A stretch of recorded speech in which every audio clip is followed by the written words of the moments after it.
एक बार एक गहरे घने जंगल में कुछ मेंढकों का झुंड चलता चला जा रहा था।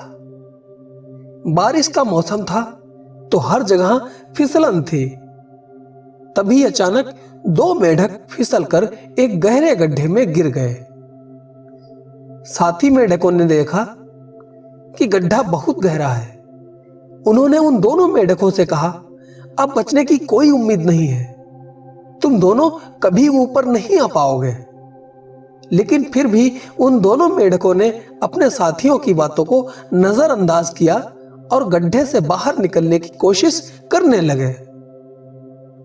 लेकिन उनकी मेहनत का कोई नतीजा नहीं निकल रहा था।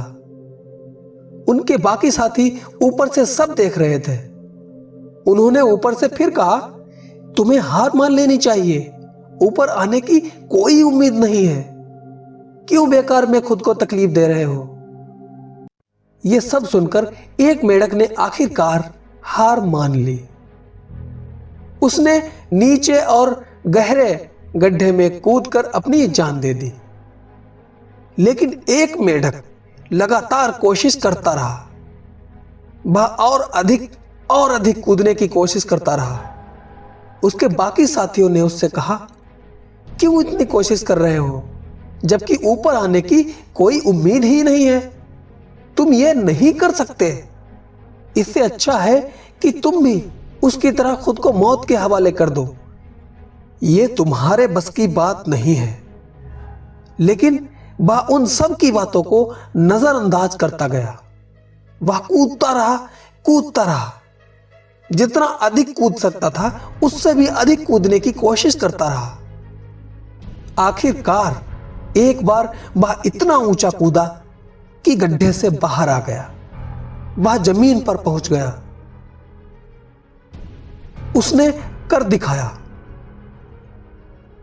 जब वह बाहर आया तो उसके दोस्तों ने उससे पूछा, क्या तुम्हें कुछ सुनाई नहीं दे रहा था? हम ऊपर से कितना चिल्ला रहे थे कि तुम ये नहीं कर सकते। उसने कहा, अरे मैं तो बहरा हूं, मुझे दूर से सुनाई नहीं देता है। मुझे लगा कि इतनी देर तक आप सब मेरा हौसला बढ़ा रहे हो, मुझे प्रोत्साहित कर रहे हो। दोस्तों, हम इंसान हैं, हम कुछ भी कर सकते हैं। लेकिन हम इंसान हैं, हम किसी को कुछ भी करने से रोक भी सकते हैं। आपके बारे में आपसे ज्यादा कोई नहीं जानता, तो अपने लिए किसी और की राय क्यों? क्या आप कर सकते हैं, क्या नहीं कर सकते, ये सिर्फ आप डिसाइड करेंगे और कोई नहीं।